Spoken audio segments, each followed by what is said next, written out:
And I'd like to welcome you all to our Lunch Club Travel Edition, where today we'll be taking a trip to Timbuktu. Again, we're doing Wonders Month, World Wonders Month. So thanks so much for joining us today, you guys, and hope you learned something new and make sure you stay on for our trivia.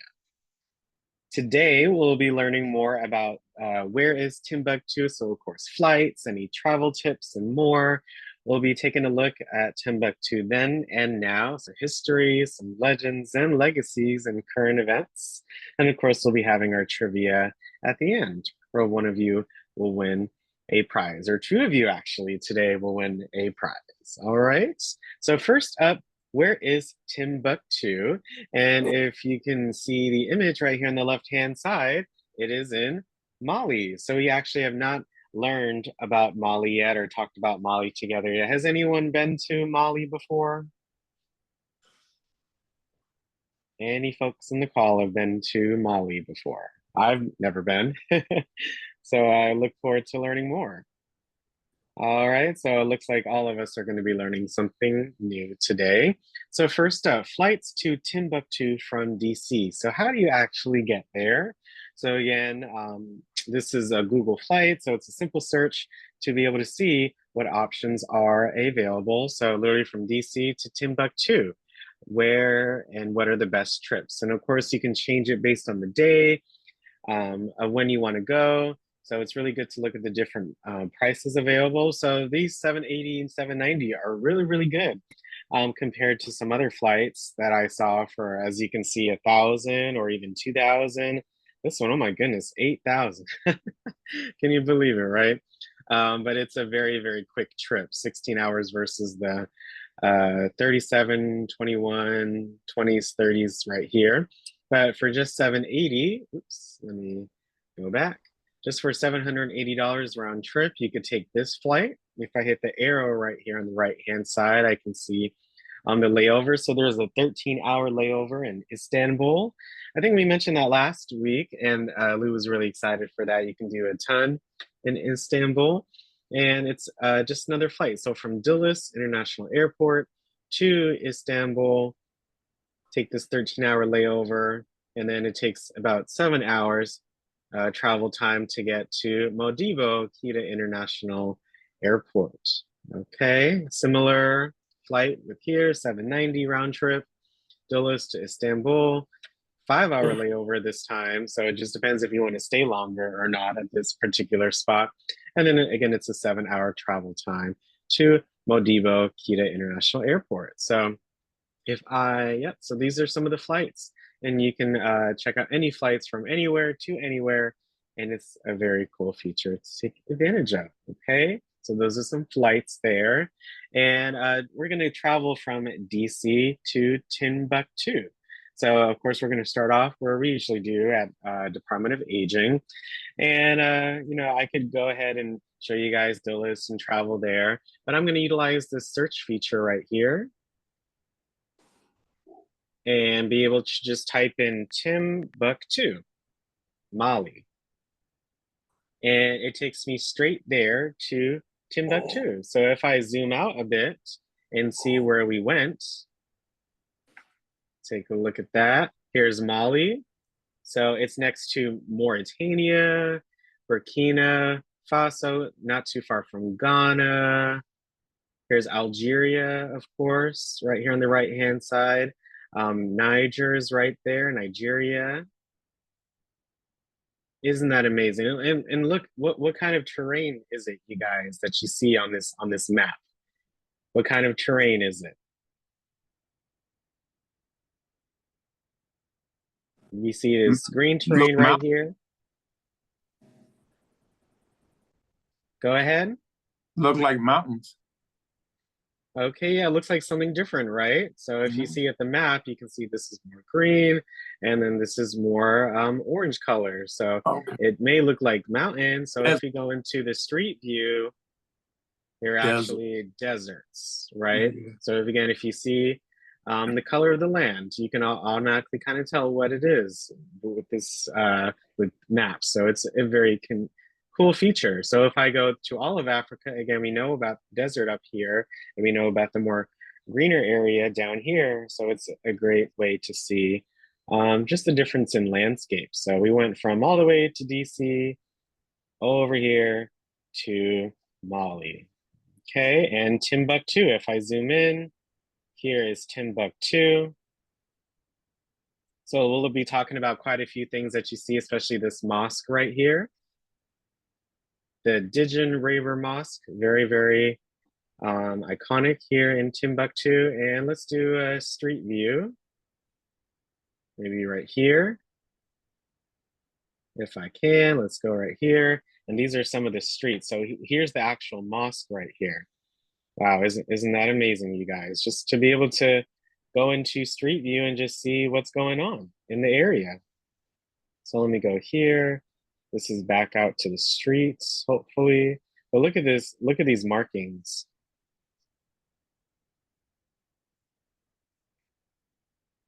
Just looking through. Amazing, right? So let's go maybe down here. What's right here? Hospital, hotels. It's just amazing to look at the different places and what's there and just how, folks are living right here. Street view. Just looking more. Layers, Timbuktu, Mali. All right, and let's go into now some vacations and tours that you can utilize here for Mali, because again, Timbuktu is in Mali. So there are many different vacations and tours that you can take advantage of. This is from a website called Responsible Vacation. So look, Mali Cultural Tour, tailor-made, $3,000 for 16 days. Mali Festival on the Niger vacation. Doesn't that look amazing? Look at these pictures, you guys. Look at that ocean. And you can see more information. So about 2,200 for this. Price includes the rental of the car and the driver throughout the stay and fuel. Boat rental, overnight stays in hotels, 3 complete meals per day for the entire tour, tourist taxis, wow, and accompanying guide. You can discover the music, largest mud mask, or mosque, sorry, the piece of cruising the Niger River and discovering life along the Niger River, and handicrafts markets. So look at this itinerary. Isn't that amazing? So you can see the information here, price per adult, different guides. So look at that's just one of the vacations and tours that they offer. So let's look through here. Here's Timbuktu Festival Tour. Let's take a look at that. Mali. Look at these buildings and how they have everything crafted. Isn't that amazing, you all? Just to see how they built their city. This one is 3,000, 9 days, rental of a 4x4, driver, fuel for all the trip, the flight. That's good. The boat rental, overnight stay, 3 complete meals. And you can see more about the festival tour right here in the itinerary. I mean, that would be a once in a lifetime, opportunity, right? Wow. So look, planet, people, they even show how they are benefiting.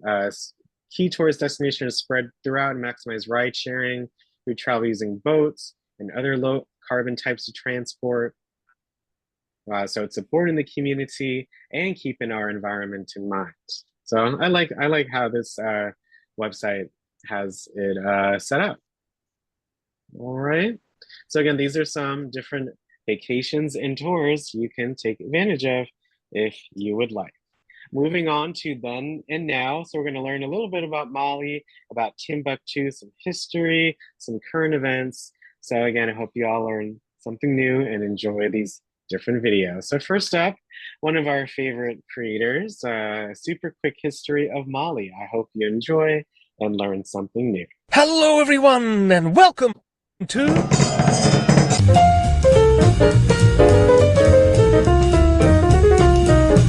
This is Africa, and here's Mali. Now let's have a look, shall we? Africa's 8th biggest nation, Mali is very hot and very flat and very much enlivened by the river Niger, in whose company the land is more cheerfully green. Unsurprisingly, it was in the fertile proximity of these waters that Mali's cities were first constructed. Djenné was settled around the 200 BC mark and flourished for many centuries. Here are some terracotta figures produced by its artists. Now, in the 1200s, a man named Sunjata Keita established what would become known as the Mali Empire, and while his own religion is uncertain, over time Islam became the realm's official faith. The Mali Empire garnered immense wealth through trade and taxation, and cities like Timbuktu became prominent centers of learning and scholarship. Yes, the fabled faraway place was and is real, and was enriched by a vivid and distinctive adobe style of architecture. The Mali Empire attained its apex of richness and power under the famous Mansa Musa. Though it is not possible to accurately determine the extent of his personal finances, Musa is today regarded as having been one of the wealthiest individuals ever to exist, some believing him to have been the richest of all. He himself certainly seemed to believe so, and on his pilgrimage to Mecca in the 1320s, his entourage included tens of thousands of attendants, servants and slaves, bearing gold and silk, an immense extravagant display of opulent excess. His generous dishing out of gold to the crowds that mobbed his retinue actually devalued that precious commodity, causing inflation in the cities he passed through. Then, as all things do, it ended. The Mali Empire began to decline and ended up supplanted by the Songhai Empire. The city of Gao was the capital, but Djenné and Timbuktu continued to be important scholastic centers. The greatest of Songhai's leaders was Askia the Great. I mean, Askia anyone.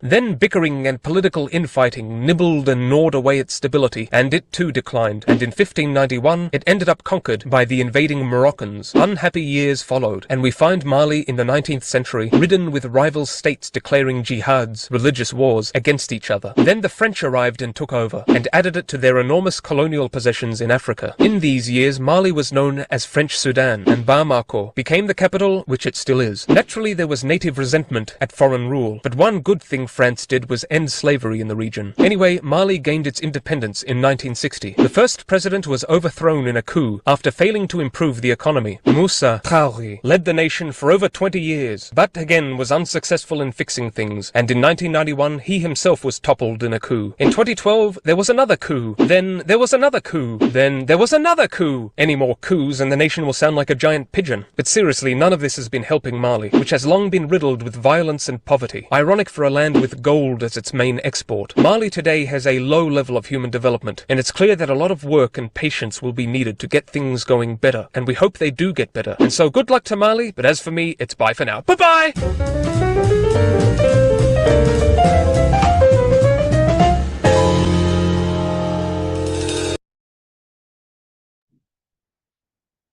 Thank you for watching that quick video on Mali. Any thoughts, anything that you learned new about Mali, you guys? You can unmute and share if you would like. Anything that stuck out to you. But definitely Mansa Musa, that's a name heard throughout history. Anyone would like to share? Alex, Mm-hmm. I think it's great that the French didn't like slavery. Yeah, that fact was very surprising. I did not know that. Thank you so much for sharing. Anyone else? I was wondering, how could they have so much gold and silk and then they have nothing afterwards? What happened? Mm. I think we talked about a previous country with a similar situation. I don't remember off the top of my head which one it was, but they were very rich in resources, but just due to history and things that I'm not fully 100% known myself, but they are not able to take advantage of having those resources, very valuable ones, like so it is ironic for their main Yeah, exporter to be gold, but the country is not up to that level, yeah, It's pitiful. yeah. So just always, I'll always have to be grateful for, the simple things that we have that others may not. yes. So thank you so much for sharing, Miss Louise. I definitely agree with what you shared. Again, you can unmute yourself and share. Okay. Anyone else? Any comments before we move on to the next Could it section? could it be that it falls in the same kind of history, whereas the rich are a small group of people and they control everything, Mhm. and then they don't give back to the community and the poor. They just keep it all for themselves, like the kings and queens. They kept most of the wealth for themselves to ups to sustain their lifestyle. Yes. Thank you so much for sharing, Bridget. I really appreciate it. Just hearing some background noise, so just let's make sure to keep that in mind so we can hear each other. Thank you so much. Any last thoughts before our next section? I I was was just thinking, thinking that, go ahead. okay, I was just thinking that perhaps with the political turmoil and it doesn't seem to be stabilizing, perhaps that has contributed to the lack of the proper use of their resources. Yeah, I was gonna say that, just say something along those lines. There were so many coups they had. Mm, And yeah, and that destabilized the place.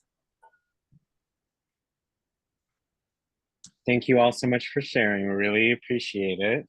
And it's good to be able to talk about maybe these countries that we may not think about or talk about too much. So I'm learning a lot with you guys today. So thank you so much. Timbuktu, new seven wonders of the world. So they were one of the 21 finalists, and this is the Timbuktu region in Mali. So Timbuktu, also spelled as Timbuktu or Timbuktu or with the K, very interesting, is a historical and still inhabited city in the West African nation of Mali, situated 20 kilometers or about 12 miles north of the river Niger on the southern edge of the Sahara Desert. The town is the capital of the Timbuktu region, one of the 8 administrative regions of Mali. It had a population of 54,000 in the 2009 census. So wow, DC had more folks in there than Timbuktu. So just to think about the size, right? Starting out as a seasonal settlement, Timbuktu became a permanent settlement early in the 12th century. After a shift in trading routes, Timbuktu flourished from the trade in salt, gold, ivory, and slaves. It became part of the Mali Empire early in the 14th century.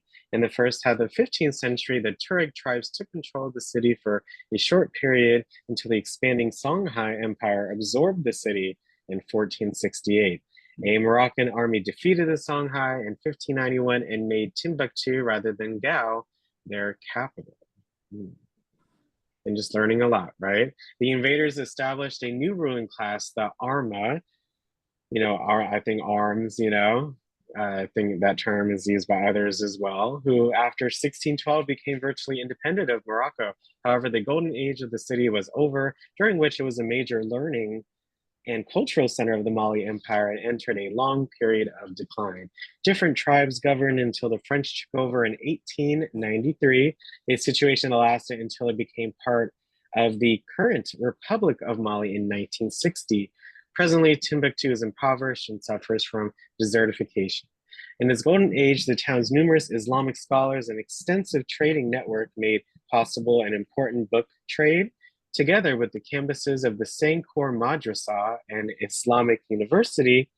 This established Timbuktu as a scholarly center in Africa. Several notable historic writers, such as Shabini and Leo Africanus, have described Timbuktu. These stories fueled speculation in Europe, where the city's reputation shifted from being extremely rich to being mysterious. This reputation overshadows the town itself in modern times, to the point where it is best known in Western culture, an expression for a distant or outlandish place. So, wow. And learning more about Timbuktu, it seems so shrouded in mystery, right? So it's good to uncover this today. So I hope you all enjoyed. And this video is from UNESCO, the World Heritage Site, also from NHK, a network in Japan that I love to watch a lot. So I hope you all enjoy and learn something new. An African El Dorado legend, Timbuktu. The city of Timbuktu is at the southern tip of the Sahara Desert. This small city has many houses made with adobe. Timbuktu was founded during the 11th century and thrived on trade across the Sahara.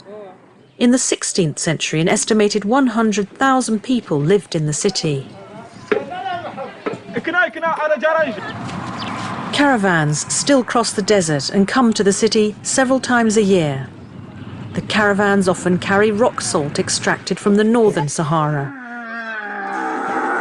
Timbuktu was an important Saharan trading point where salt from the north was exchanged for gold from the south.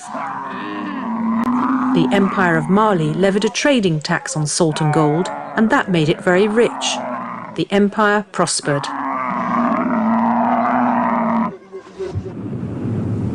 And Timbuktu was believed to be a city of gold. The legend began when Kankan Musa, the emperor during Mali's heyday, spent huge amounts of gold as he travelled through many cities on his way to Mecca. Many explorers headed to Timbuktu to find their fortune. However, they were to discover that the town only traded in gold and it was not found naturally there. In the mid-15th century, the Songhai Empire captured the town. Askia was the last emperor of the Songhai Empire and built many mosques and schools in Timbuktu. The city became known as a major centre for religious and academic learning in Africa. Sankore Mosque is one of the important sites in Timbuktu.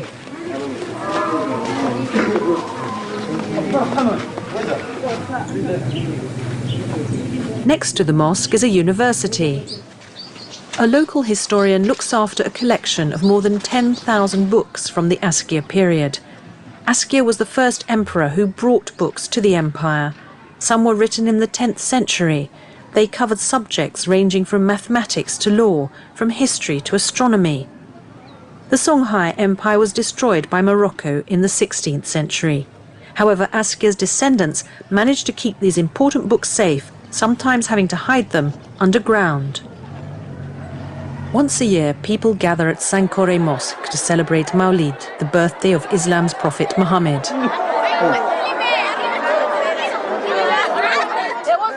The lively festival recreates the atmosphere when the city was at the height of its glory.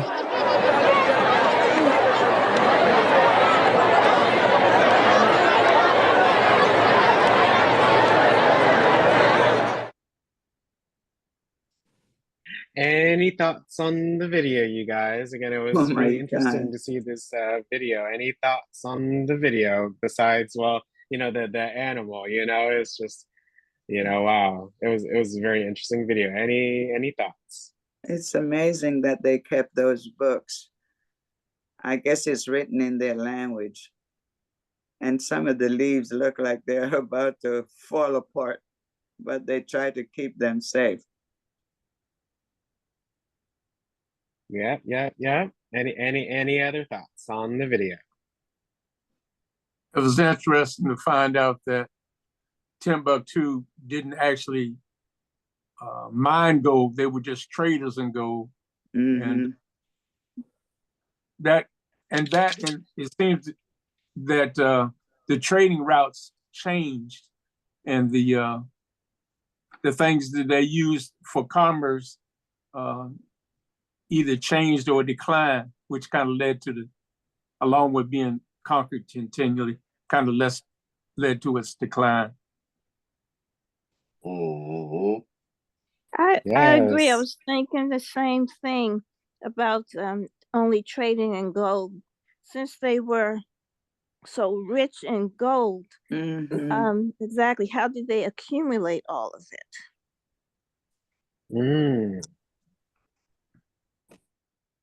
That's a great question. Thank you so much for sharing, Miss Jeanette. Any other thoughts? Well, it seemed like in the video they were saying that that was a major trade route at one time, and people would bring salt, which was a valuable commodity, and they would trade salt for gold.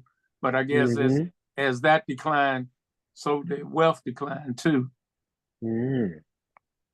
That's a very interesting point, Mr. Leon. And yeah, people used to trade, back in the day, one thing for another, and nowadays we're like, what? But it was really valuable, especially like salt, because it was used to preserve foods, before like refrigerators, and some other uses as well. So it was a very, it's just very interesting to look at that. All right, well, thanks so much, you guys, for that. This next video is on some of the hidden treasures of Timbuktu. So again, let's watch this together and share any thoughts, and I hope you all enjoy.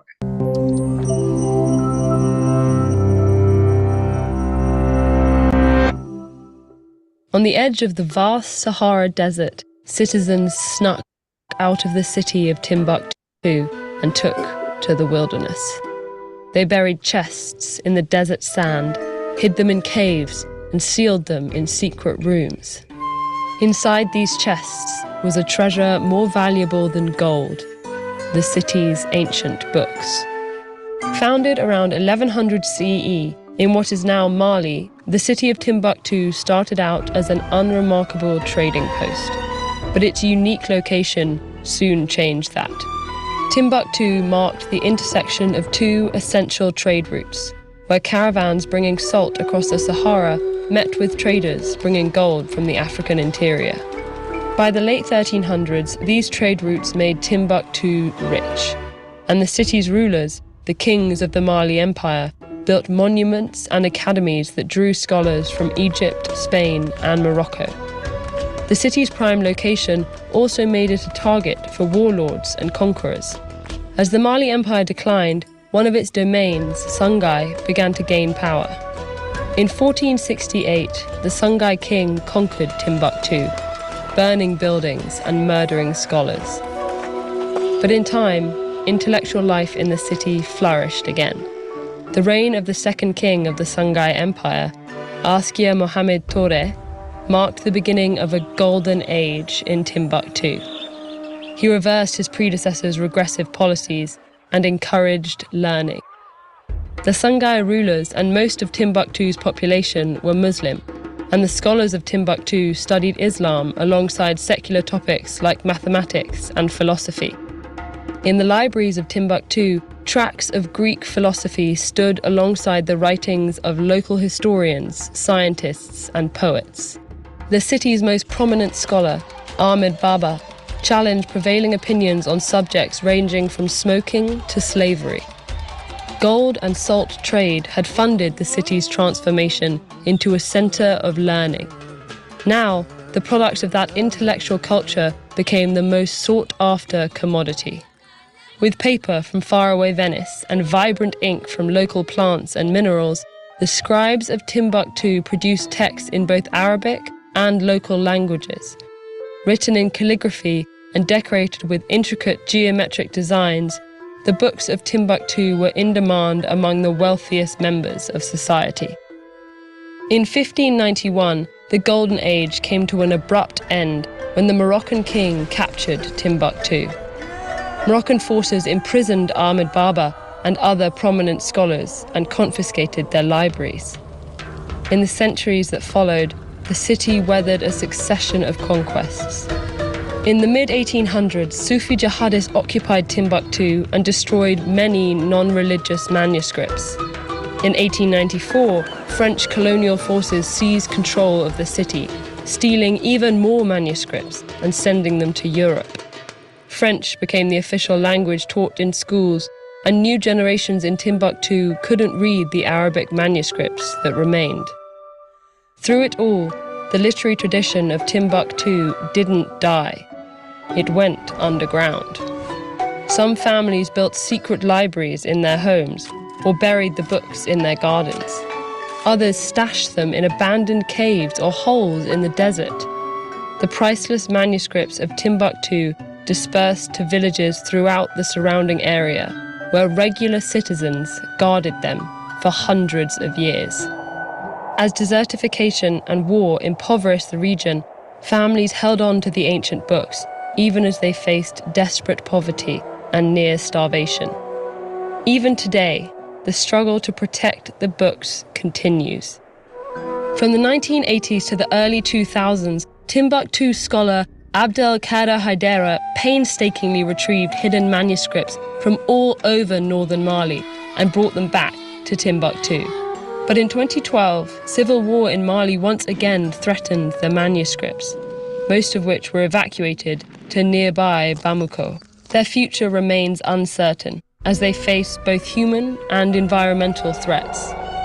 These books represent our best and often only sources on the pre-colonial history of the region.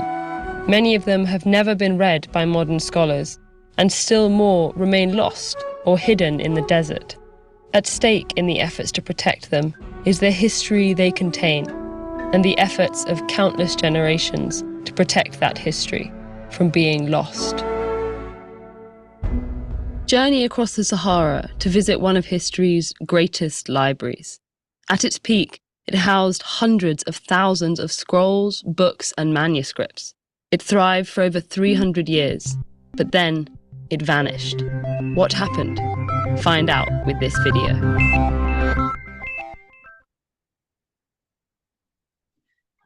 Again, thank you all so much for watching that video. First up, we actually have Lou. Any thoughts on the video? Any thoughts on Timbuktu, on Mali? Thanks so much for joining us today, Lou.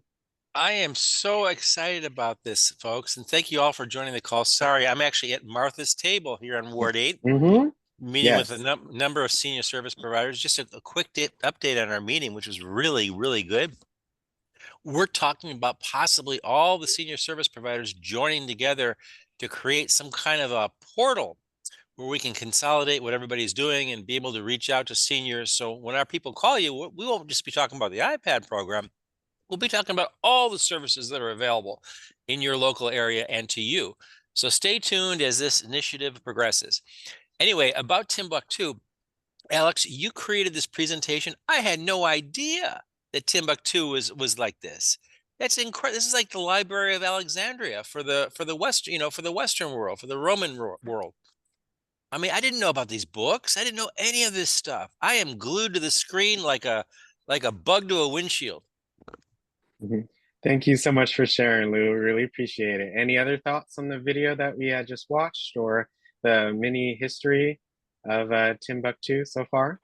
Oh, Alex, I share Lou's, this is Yvonne, I share Lou's comments. I had no idea that it was known for its being a center of culture and history. We just thought of it as a forlorn, distant place because we often say, Timbuktu and like somewhere that nobody would venture to. I had no idea that it had these books and was such a center of intellectual endeavor. Thank you so much, Yvonne, for sharing. Really appreciate it. Any other thoughts on the video? I'm sorry. Go ahead. I think we all was thinking at the same time. I was just thinking how much we should cherish the fact that we have libraries and books so readily available to us. And not to forget, because we have the internet, we have iPads, but we shouldn't forget books and being able to read them. Thank you so much for sharing, Miss Jeanette. Really appreciate it. And I was thinking about the same thing that everybody else said, but I never realized that Timbuktu was so culture fed, that it had so much, like you said, I thought of it as a little forlorn place where you didn't really want to go. And all this history is coming out. And this is why we need our libraries. I'm going to piggyback back on what you just said. Libraries, they're trying to do away with them, and libraries are a source of information, and we need to use them, utilize them, and learn. It's fine for the computer and everything, but to look at a book, I'm teaching my grandchildren, a book is something that takes you to another place, and you can actually hold it in your hand. and read it. Yes. Thank you so much for sharing, Anne. I really appreciate it.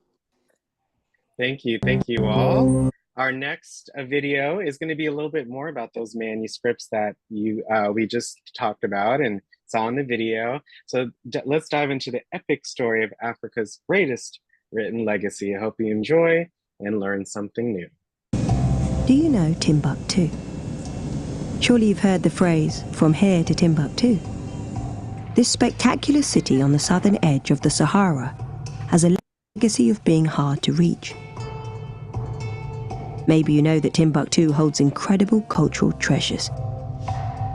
Timbuktu manuscripts.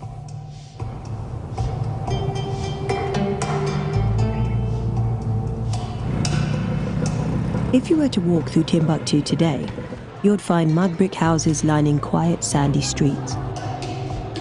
It might be difficult to imagine the city in its prime. In 15th and 16th centuries, Timbuktu was a bustling crossroads of trade, teeming with salt, ivory, and gold. Ruled at one point by the world's richest man, Emperor Mansa Musa, even by today's standards. But this wealth is nothing in comparison to the wealth of knowledge birthed within its walls. Timbuktu was one of the world's major scholarly communities. It was home to 25,000 students. In a city of around 100,000 people, students represented a full quarter of the population. And from them, an abundance of learning has been left to us, with hundreds of thousands of manuscripts on all aspects of life at the time. In Timbuktu, this remote spot in Africa, from the 11th to the 18th century, there are 450,000 manuscripts, so a lot of people were writing a lot about every aspect of life you can think of. Human rights, women's rights, families' rights, animals' rights, tolerance, plurality, good governance, scientific exploration, astrology, poetry, music, literature, and I think this is going to create a kind of big bang in the traditional history of the world. So, why have they remained relatively unknown to much of our generation? Because the manuscripts didn't end up in museums. They didn't make it into textbooks. The books have been kept as familial treasures, hidden in people's houses, passed down from generation to generation.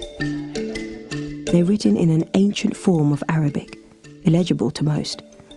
But to guard these voices from the past, it's simply a source of great pride. Depuis quelques années, tout le monde le sait. On a dit qu'en Afrique, il n'y a pas d'histoire écrite. On a dit que toute l'histoire d'Afrique, c'est l'histoire orale. Donc aujourd'hui, nous on est très très fiers de dire qu'on a plus de 400 000 manuscrits qui sont là, qui datent du XIe siècle jusqu'au XXe siècle, écrits uniquement avec les mains des Africains. Qui va voir ça et dire le contraire? Donc c'est une vraie renaissance. In the 90s, Abdul Qadir Hedera began a mission to collect the manuscripts with the help of local families. He hoped to keep them safe and to make their presence known to the world. And he was, thankfully, premature, because beyond their pages, the manuscripts have a remarkable story to tell. The story of how they very recently faced, and escaped, the threat of destruction. In 2012, extremists linked to Al-Qaeda overran northern Mali, launching a campaign to destroy its culture.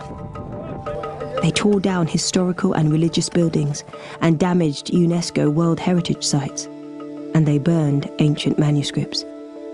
This is when Hedera stepped in.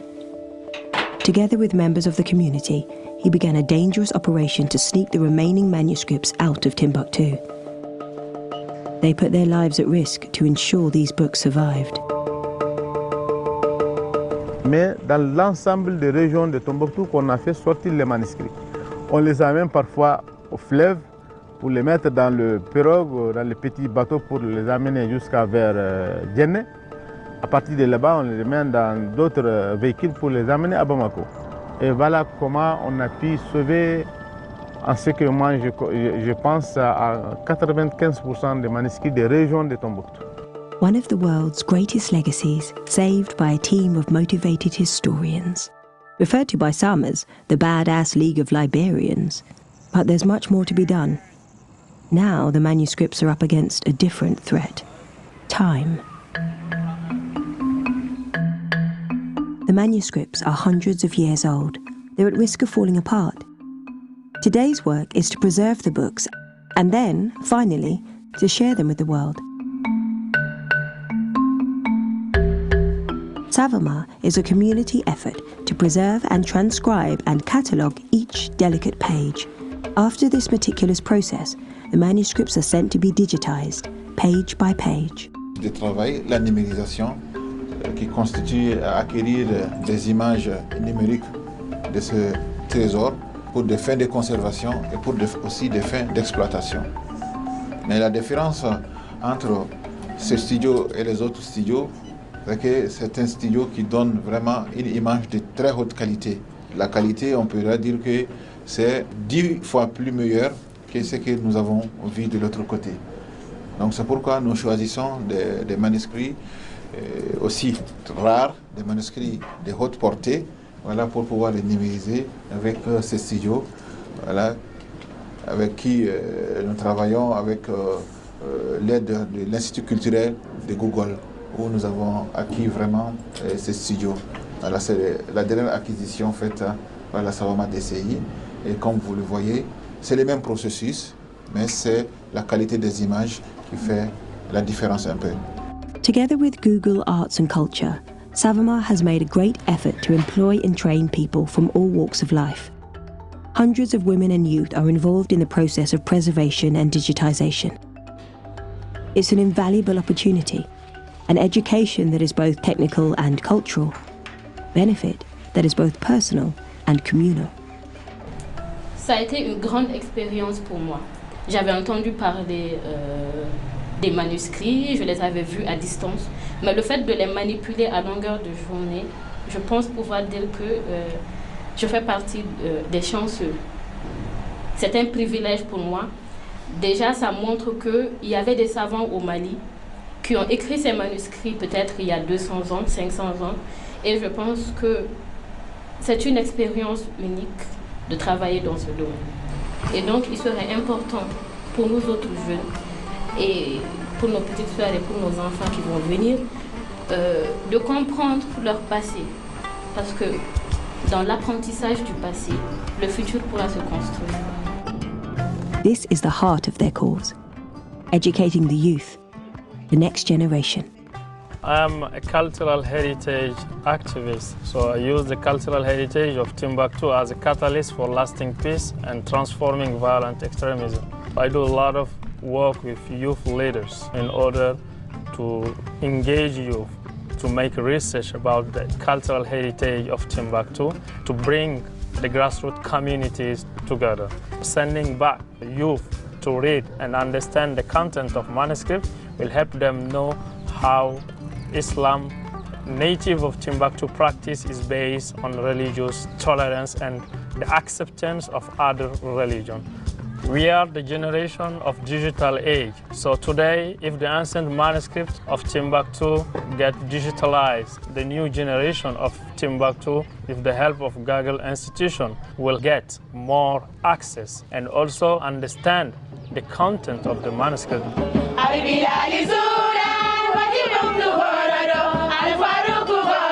Ilhaj and everyone involved in this project want to equip Mali's youth with the power to create a better future for their country.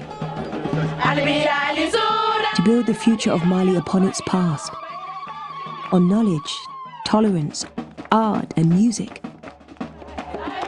Mali is music, birthplace of the blues. Before Mali's war, music was the lifeblood of Timbuktu. The Festival of the Desert drew in Afro-pop stars, young rockers, ecstatic backpackers. In 2012, the music was silenced. Under the jihadi, playing music was forbidden, and disobeying came at a high cost. Today, Timbuktu refuses to be silenced. Music won't be a threat, but a symbol of resilience. We promised to come back and rewrite the story of Timbuktu, rewrite the story of the Renaissance of Timbuktu, the story that the manuscripts have to tell to the world. We are bringing back music to Timbuktu, and that is possible because of Timbuktu Renaissance and because of Google. Today, to come back with a voice like Haira Arabi back to her hometown after she swore that she would even never come back after what she lived once before in 2012. And today, to be able to launch a concert in Timbuktu, it's magic.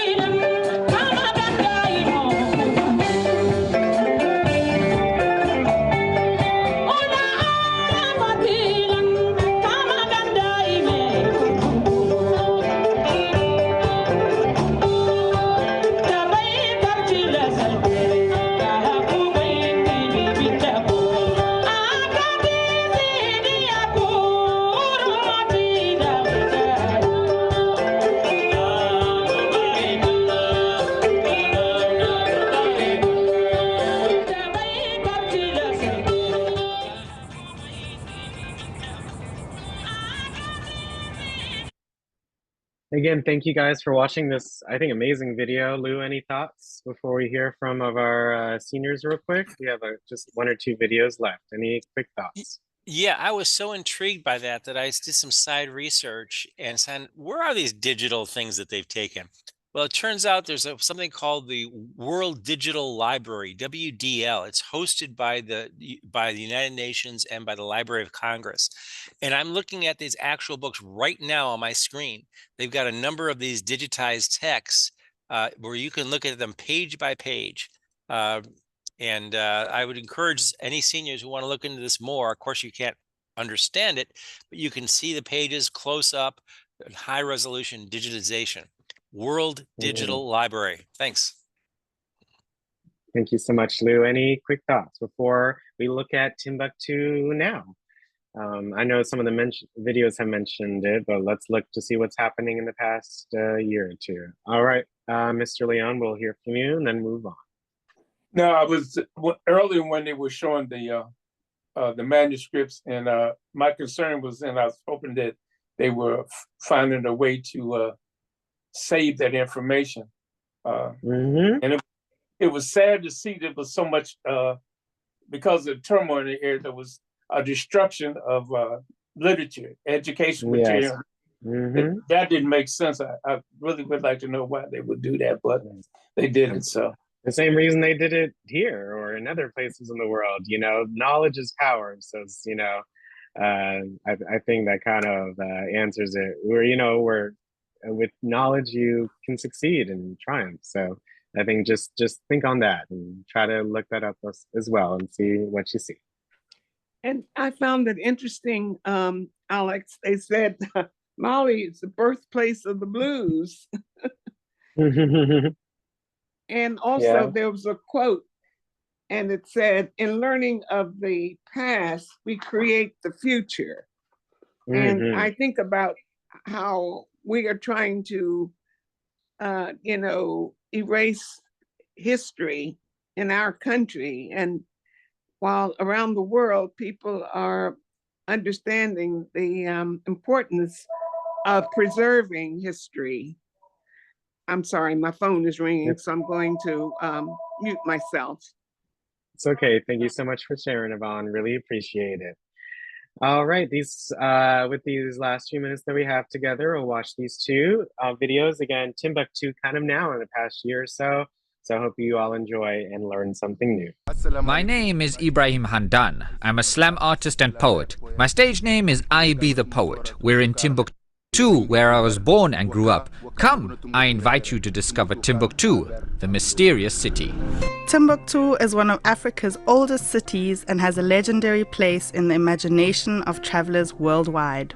For centuries, Timbuktu has been the destination for pilgrims, scholars, travelers, and traders crossing the Sahara Desert. From humble beginnings as a trading post in the 12th century, it is known to locals as the city of 333 saints, and today some 35,000 people call Timbuktu home. Ibrahim shows us the Mosque Jingari Bear, one of the city's many iconic buildings.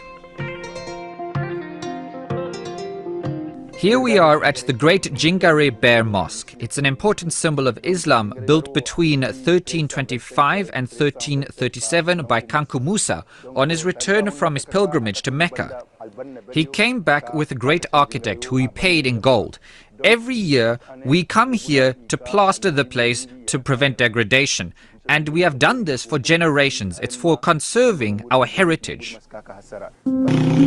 Some local tourists still visit Timbuktu, but international tourism is almost non-existent due to security concerns. In 2012, jihadists occupied Timbuktu for several months. Buildings and mausoleums, which are under UNESCO protection, were destroyed. It was a traumatizing time for the residents. Ibrahim brings us to the famous library, where tens of thousands of valuable manuscripts were removed for safekeeping just before the extremists took control.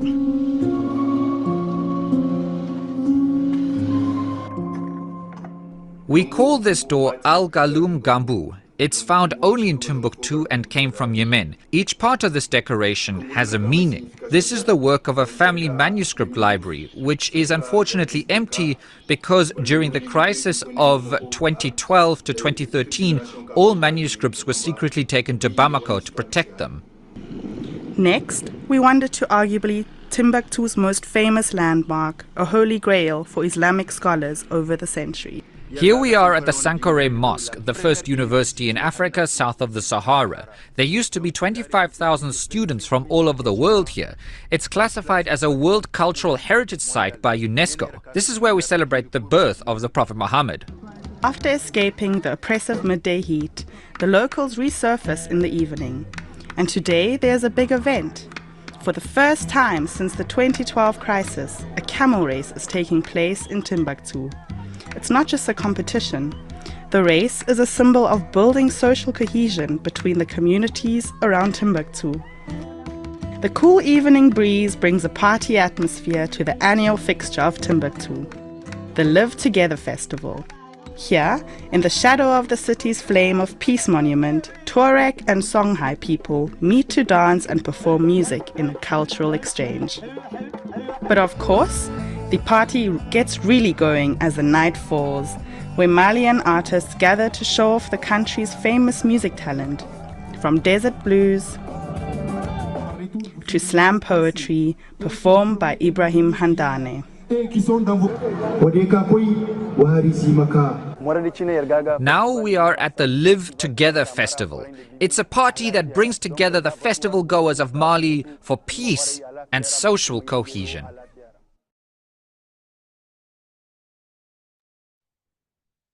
Thank you. Our next video, and then any thoughts and comments, we'd love to hear from you guys for our trivia, is Timbuktu's Great Mosque. So I hope you guys enjoy and learn something new. This is from Al Jazeera.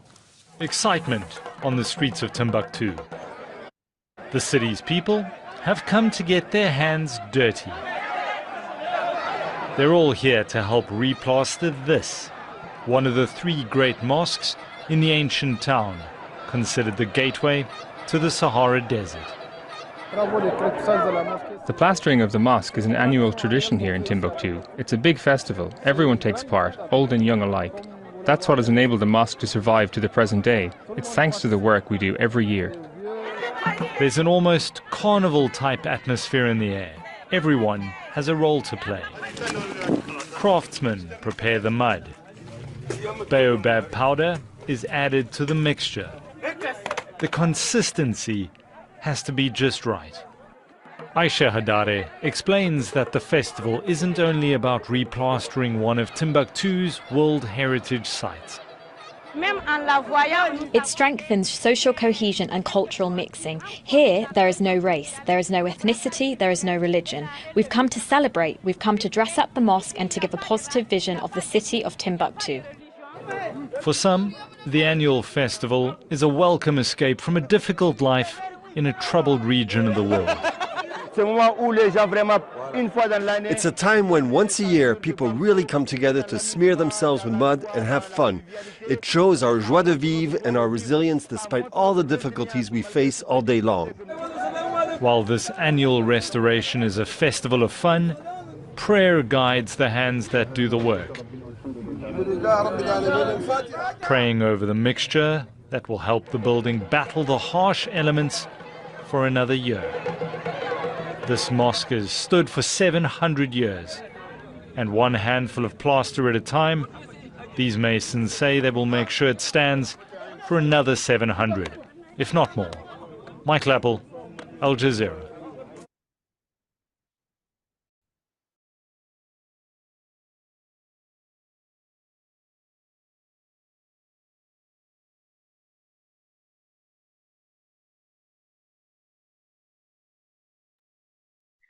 Again, thank you guys so much for watching this video. I hope you learned a lot. And again, it mirrors what we learned about China a little bit last week, where they rebuilt the walls after such and such time. So I thought that was very interesting. Lou, any thoughts on these two videos of Timbuktu in recent times?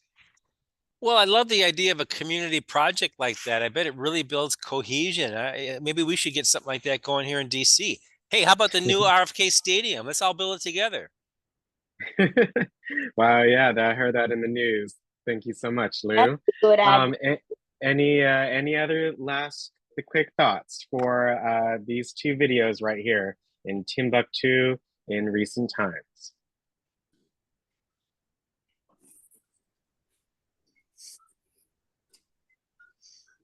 And any thoughts before our trivia? Again, you can unmute and share. Again, I'd like to see the way the community comes together to maintain their heritage, no matter what their background is. They come together in peace. That's nice. Thank you so much, Mr. Leon. Anyone else?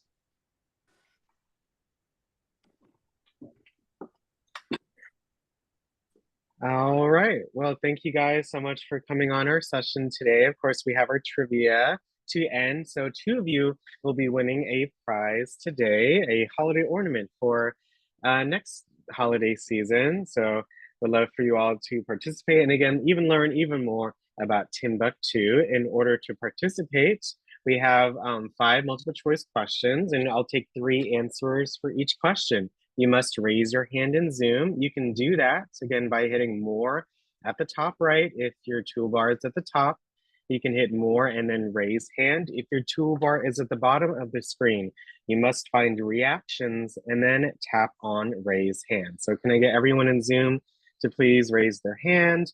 If you're here, if you're ready to for trivia, if you're excited, want to win a prize today, if you're looking forward to learning even more about Timbuktu, want to participate, want to hear from as many different voices, especially those that may have not won a prize yet, participated. We'd love to hear from as many of you guys today. So please raise your hand.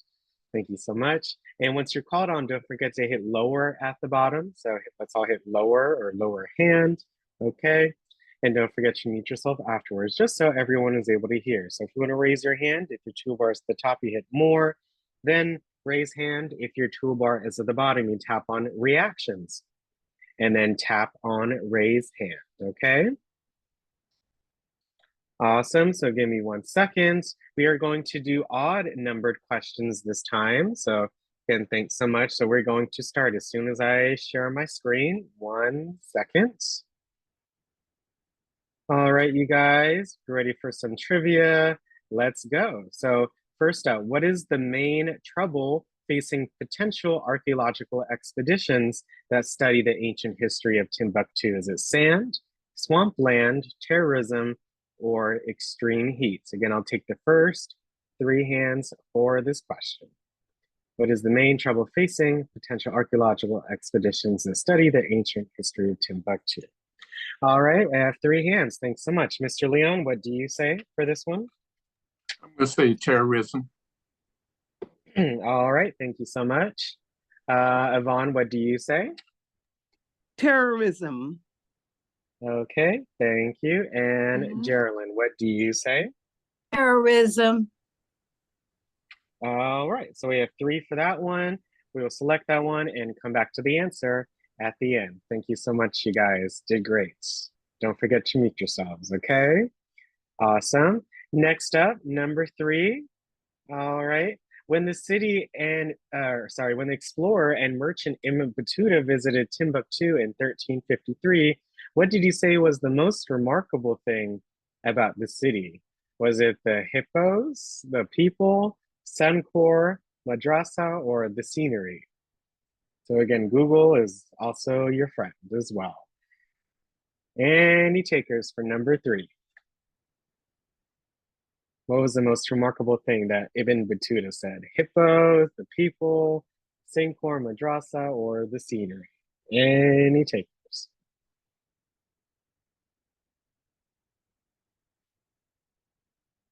All right, we have one hand so far. And Google is your friend. Use your resources, use your device. Any takers, please raise your hand.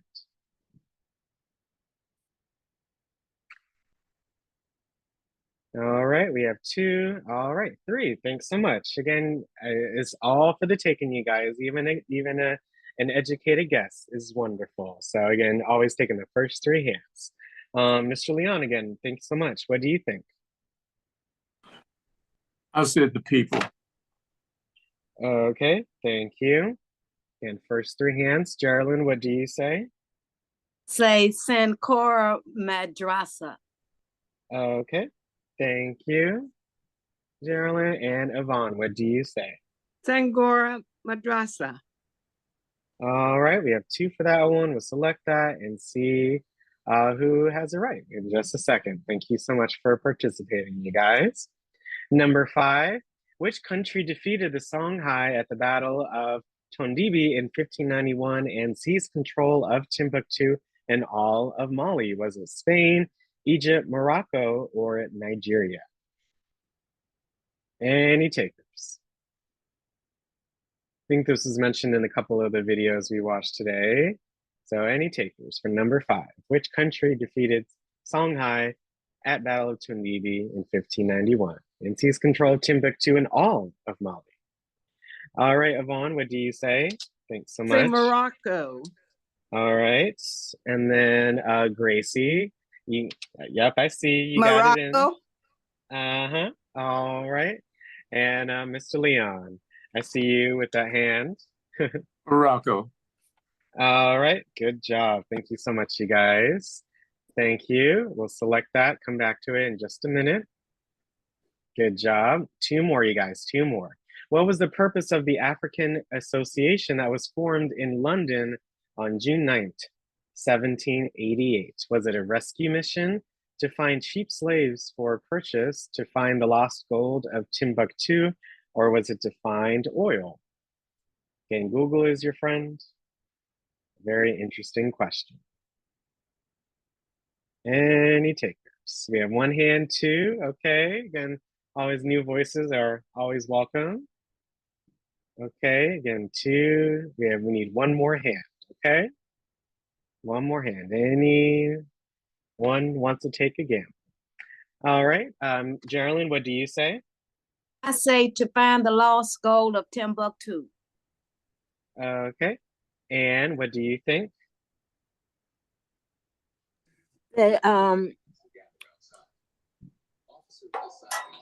Okay, to find the lost gold of Timbuktu.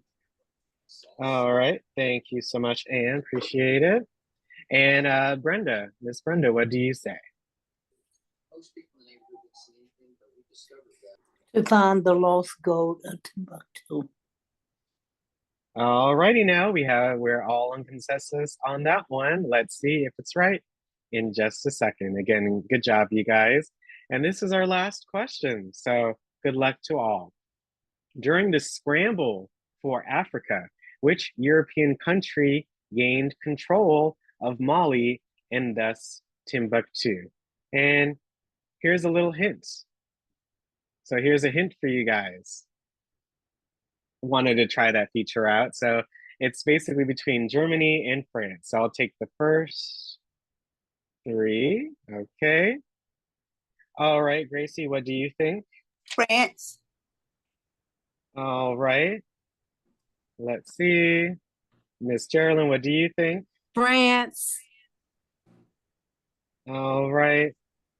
And Mr. Leon, what do you think? Well, I'll say France.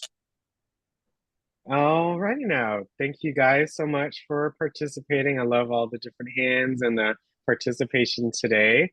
Let's see what our answers were. So let's submit our answers, okay? So the first one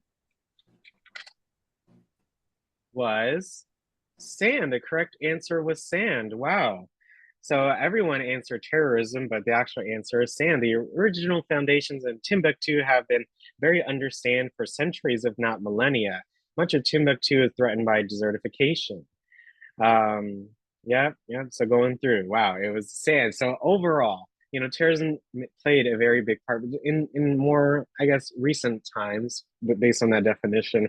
But overall, it's sand. We saw how it's covered by a desert. So good thinking. But that was something new that I learned as well. Number 3, okay, Ibn Battuta. It was actually hippos. Ibn Battuta was not impressed with Timbuktu. It was only in the early stages of development into a grand city of learning. He was seeking out trade items. He was impressed with the local hippos, an animal he never seen before. He enjoyed watching boatmen ward off them with long spears and found it odd that the people were afraid of what he considered harmless animals. Wow. The more you know, right? But we know hippos are, they're huge, right? Dangerous, but he thought they were harmless. So that was interesting. So again, thank you guys for the participation. Here we go. Which country defeated the Songhai and seized control of Timbuktu and all of Mali? It was Morocco. The conquest saw the city decline for many reasons. The Songhai ruled over Mali for about a century as well. So just looking at this information, we also talked about in some of the video. Really interesting. So good job to you guys, Mr. Leon, Miss Yvonne, Miss Gracie, for getting that question. Good job. What was the purpose of the African Association? To find the lost gold of Timbuktu. So good job to Miss Geraldine, Miss Anne, Miss Brenda for getting that. It was long past its golden age. And it was considered a fairyland of tale of myth. And it was many consider it was abandoned and was paved with gold. Lands of interest somewhere, and they were ultimately led to the scramble for Africa's various adventures revealed lands of interest. So again, good job to all for that question. And the last one is during the scramble, which European country? It was France. So good job to Miss Gracie, Miss Geraldine, and Mr. Leon for that answer. France had gained most of the land in North Africa and just south of the Sahara. The relationship between the people of Timbuktu and French government was much more peaceful than which France had with other colonies. French allowed local chiefs to have some ruling power. People from Mali joined the French war effort during World War II, and there's even a European cemetery there for Allied prisoners of war who died in Timbuktu when it came under the control of Vichy France. So again, good job, you guys. Thank you so much for participating. While I get our names in our wheel, Lou, what did you learn from these trivia questions? What did you find most interesting? Hold on, guys. I think a number of things. The hippo thing, the fact that he thought it was a harmless animal, where more people die of hippotax than any other animal in Africa. That was fun. That was. I think the sand. A lot of things were not intuitive. The sand was the biggest obstacle. I mean, these were good questions because I think it stumped a lot of us. Thank you so much for sharing. We really appreciate it. So let's go on to our 2 winners for today. So You see if we have our names of those that correctly answered a question more than once. You see your initials more than once. We'll see who our 2 winners are for today. So 5, 4, 3, 2, 1. Let's see. And our first winner for today is Geraldine. Congratulations, Geraldine, for winning. And our second winner for today, based off of our wheel today, is Gracie. So again, congratulations, Geraldine and Gracie. You guys both won a holiday ornament set for next year. So again, congratulations. Thanks so much for joining today. Thank you. Thank you. Thank you, Geraldine. Thank you, Gracie. Thank you so Thank much you. to you all for participating. I hope you guys learned a lot. And let's all say thank you to Lou for, again, assisting and hosting this session with me today. And I hope to see you all next week for our next edition of the Lunch Club. Thanks, Thank you, Alex. Alex. Great See you all slides. at Great success, 1:30. Alex. Great Hello, slides. everybody. Great God slides, bless. everybody. Good Very participation. Thank We you. love this. We know we See love you all this. at 1:30. See Yeah. you all at Hey, 1:30. Thank you. Yeah. Who's that? Who's that? Thank Is that Ron Thompson? you. Who's saying that? Yeah, Thank you so much. that I was wrong.